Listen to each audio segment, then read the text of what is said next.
Every year, top MBA programs publish their class profiles, which provide nuggets of information for applicants to use as benchmarks for themselves. Class profiles can be helpful in that they serve as rough guides and give you a sense of whether you're in the game.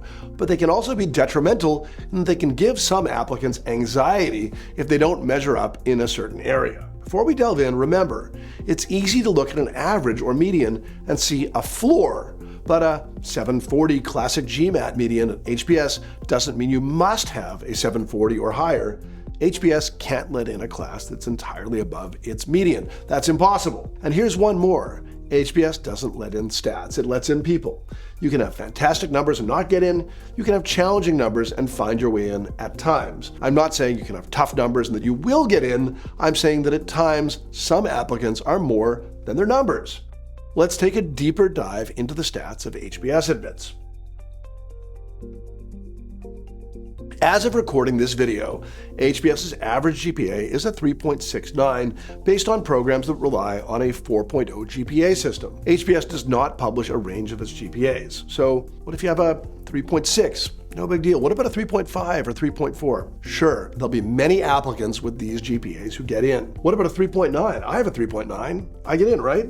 No, your GPA is a single indicator. There are many other indicators to consider. I would say that any applicant with a 3.3 or higher is still very much in range for HBS. If you have a 3.2, you're not out of the game, but you probably have to compensate with a higher GMAT or GRE or some other stat or skill that sets you apart. I would also say that a 3.0 or less makes it very difficult. It happens, but everything else in your profile really needs to sparkle. A high GPA tends to not be that helpful in getting an applicant into HBS, but it certainly doesn't hurt. And a 3.3 and higher is, let's call it comfortable. Many applicants will get in with GPAs like that. What about the GMAT and GRE?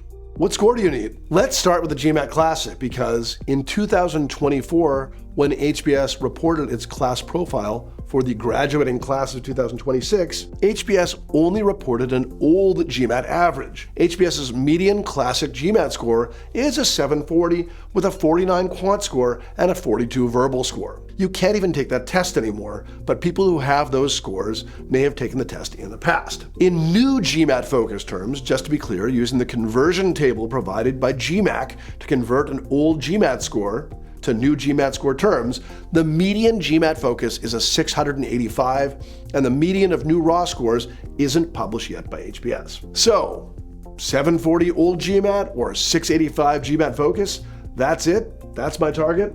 Well, it's a great target, but again, it's not a floor. The middle 80% of HBS's class has scores between 700 and 770 on the old GMAT, which means that 10% of the class scores even lower than a 700 or even higher than a 770. We often suggest that candidates should feel safe in what we ballpark as the middle 40% of the class, which we think is about a 720 to 760. In new GMAT terms, that middle 40% is about a 665 to a 725. So that can be a comfortable target range. Similarly, HBS publishes its GRE averages, 163 quant and 163 verbal, and a 157 to 168 middle 80% range for verbal, and a 157, 169, 80% middle range for quant. Again, a small oversimplification, but that middle 40% of the class might range from 160 to 166 in verbal and quant, and that's the thickest part of the band, and that can be your target range. But did I say that we can't oversimplify? I certainly did. This is all in a vacuum. We can't advise in full without knowing more about you. You're more than those stats, and there are more stats than those. Trust me, that makes sense. The stats HBS publishes are actually more significant than just GPA and GMAT or GRE. One concern that applicants often have is that they didn't go to an Ivy League school. Well, you can rest assured because 143 domestic universities and 153 international universities were represented in HBS's most recently admitted class of 2026. You aren't defined by your college. But your college is also just fine. It's your broader track record at college and beyond, that track record of excellence, that matters. What else? The class is 45% women, and I would bet that HBS is trying to get to 50-50 at least. So if you're a strong female applicant, HBS is going to give your file an especially careful read as it strives to achieve parity. 35% is spread from around the world, with 13% of the class coming from Asia, 8% from Europe, 5% from Latin America, 3% from Canada, 2% from Africa. You can't read too much into these numbers because they aren't normalized against the applicant pool. So if you're European, you don't know whether 8% of the applicant pool yields a class that's 8% European. Our guess would be that there are fewer than 8% European applicants in the pool. But again, who knows? And you can't change your nationality anyway. What about pre-MBA industry? Well, 18% of the class of 2026 came from consulting, 16% from PEVC. Is it good or bad to be from these spaces? Well, that's in the eye of the beholder.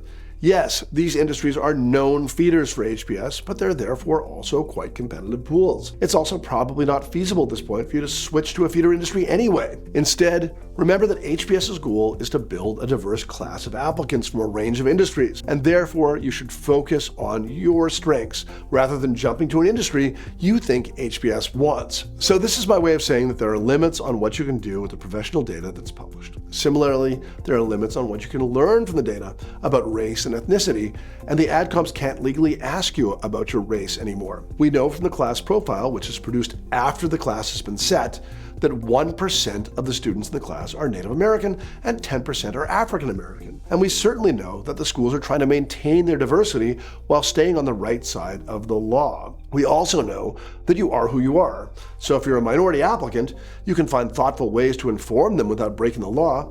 And if you're not, well, you just apply as you would otherwise and know that your personal data will only be considered after the fact, after you're admitted. Also, you can definitely share economic data that you are among the 11% of the class that's a first-gen college student, for example. There's certainly no prohibition on the AdCom asking that, and that should help you stand apart. But again, if you're not that, if you're not a first-gen college student, you can't become that. So a statistical approach to positioning your candidacy has its limits as well. What about the amount of work experience? Well, the average student has 5 years of work experience. If you have more than that, and it's great experience, then you can still find your way into the class.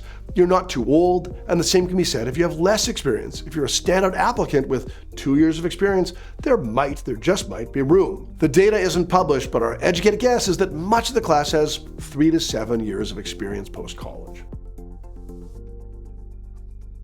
So is there a way to summarize the data on HBS to say these are the stats you need to get in? Not really. A classic GMAT of 720 to 760, a GMAT focus of 665 to 725, or a GRE of 160 to 166 in verbal and quant, plus an average undergrad GPA of over 3.3, an average of 5 years of work experience. We mentioned the class is trending towards gender parity and that consultants and PE are well represented for better or for worse. You know that diversity is important, that you should showcase that where possible. But all this isn't to say that if you check off all these stats that you're suddenly in. There's so much more to you than your stats, and we cover all these areas of your profile and the application in OnTrack, our asynchronous course and admissions platform. Not only do I guide you through every step of the application process in OnTrack, but I go in depth on the culture, curriculum, alumni-based pros, and even cons of HBS, and then we have lessons on HBS essays, short answers, interviews, and more in our execution module. It is remarkably robust. And if you're trying to figure out if HBS or another school is right for you, it's an incredible resource now and throughout the application process. Ready to learn more about HBS? Check out the next video on how to tackle those new essay questions.